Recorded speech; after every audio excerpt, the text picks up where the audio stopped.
Okay, so either the 2 a.m. one didn't do the job, or you're just the type who commits to a bit, or maybe tonight has nothing to do with that episode at all, and you landed here some completely different way. It doesn't really matter which one of those things happened. It's kind of the same thing as the last time that you might not have been here for. But I just wanted to let you know, you don't owe anyone an explanation for being awake. Welcome to Idiot Mystic. I'll get a quick confession out of the way before we start. I spent kind of an unreasonable number of hours today and yesterday reading about demons for a podcast about being awake at 3 a.m. I'm kind of scared of my search history. It's kind of terrifying looking. It turned out to be worth it though, because it turns out that 3 a.m. has quite a reputation. A whole documented history of being a weird hour. And almost none of it is about what you probably think is wrong with you. So let's talk about 3 a.m. at 3 a.m. Or maybe a different time, because it's kind of crazy to specifically listen to this at 3 a.m. if you didn't find it at 3 a.m. There's a piece of folklore you've probably absorbed without ever being formally taught it. 3 a.m. is the witching hour. I think you know the vibe, even if you couldn't cite a source exactly.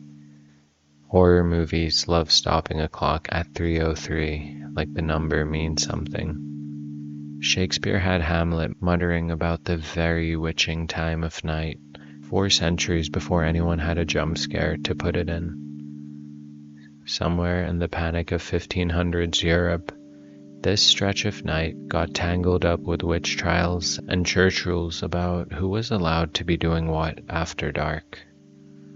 One version of the reasoning: if the crucifixion happened around 3 p.m., then 3 a.m. sits at the exact opposite point on the clock.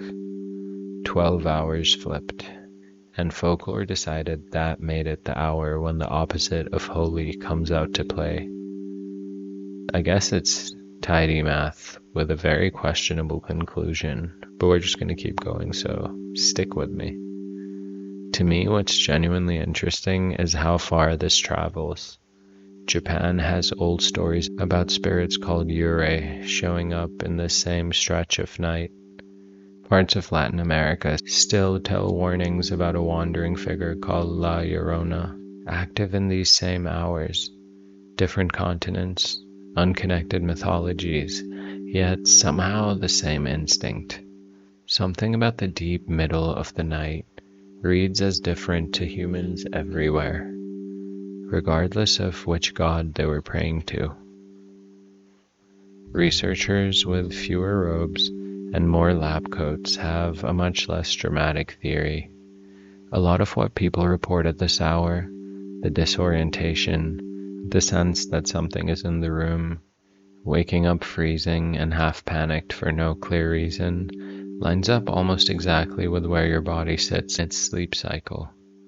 Temperature bottoms out around now. You're often surfacing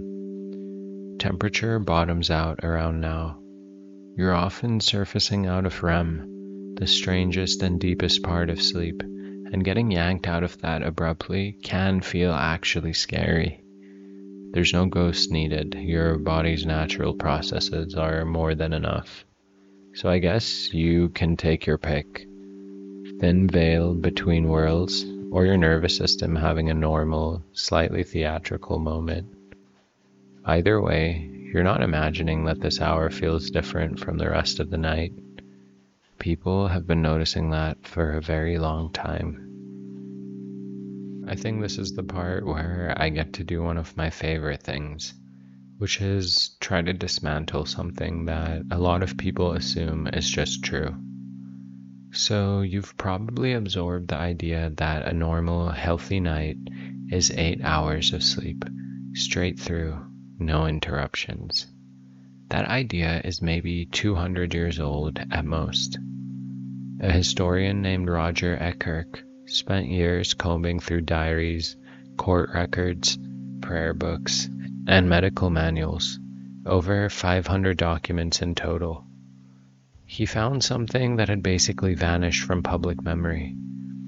For most of human history, before electric light existed, people slept in 2 separate shifts.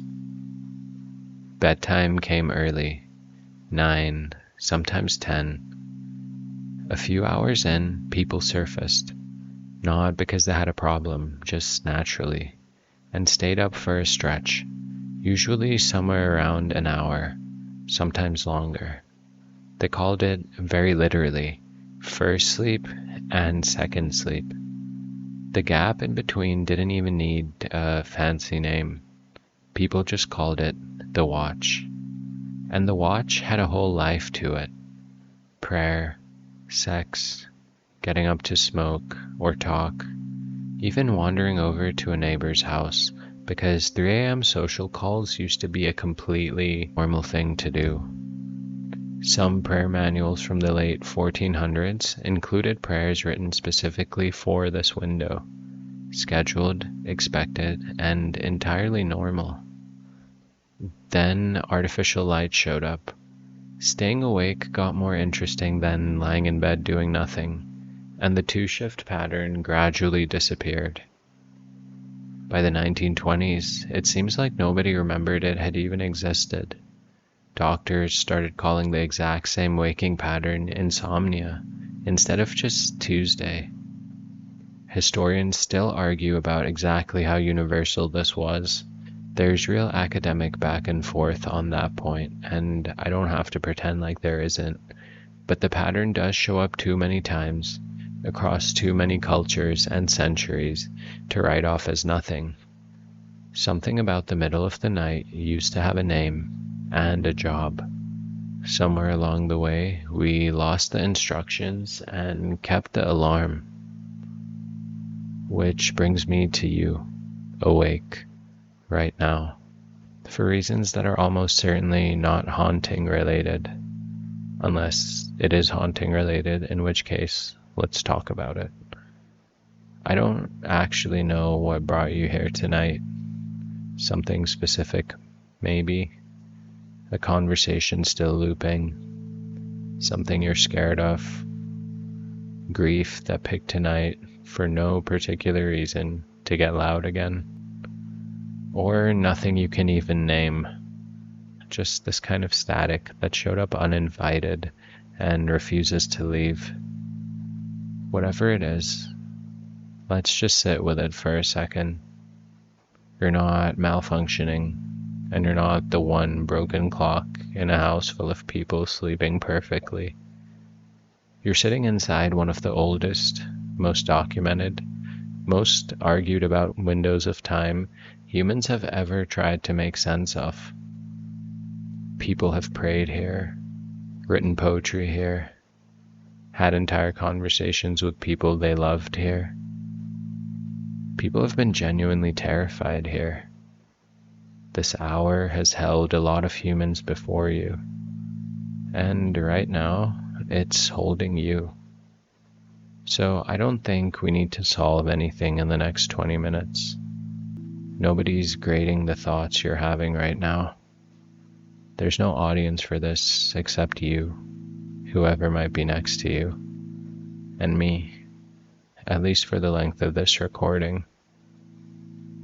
And one more thing, kind of quick, because I think it actually helps. Your brain, this deep into the night, is bad at telling the difference between something is wrong and I'm simply awake. Cortisol does something strange around this hour. Alertness spikes for reasons that have nothing to do with real danger. If left alone, your mind will happily manufacture a crisis to explain a feeling that is really just biology doing what it does at 3 a.m. That wired, unsettled sensation is extremely common at this hour, extremely explainable, and I promise you, it's not any kind of verdict on your life. Let's do something with all of that instead of just talking about it. Maybe 30 seconds at most. That's all I'm asking. First, find one hand, or the closest thing you have to a hand. Put it somewhere on your body, chest, stomach, wherever feels honest. Just notice it rise and fall a couple of times. No need to change your breathing. It's been happening this whole time without you managing it. Your jaw is probably tighter than you think. Maybe let it go. Shoulders down and away from your ears. Eyes closed if they aren't already. Not if you're driving though, please. That's the whole practice. No further instructions. I borrowed this more or less from about 10,000 years of humans doing roughly this at roughly this hour for roughly the same reasons. You're not doing this by yourself, even if it feels that way right now. I'm here for as long as this plays. And somewhere out there is a genuinely absurd number of people awake at this exact hour who you will likely never meet. In their own kitchens, their own cars, their own beds, doing something close to exactly this. This is the watch. People have kept it for longer than anyone can trace. You're allowed to stay in it a little longer if you want. Or let this be the last thing you hear before second sleep comes and finds you. Either way, you made it to the part of the night that turns around. I'll let you go. Rest well or rest weird, whichever one shows up. And good night, or good almost morning, depending on how this whole thing lands. This one was much shorter than the 2 a.m. episode on purpose. I'm sure we'll be talking again soon.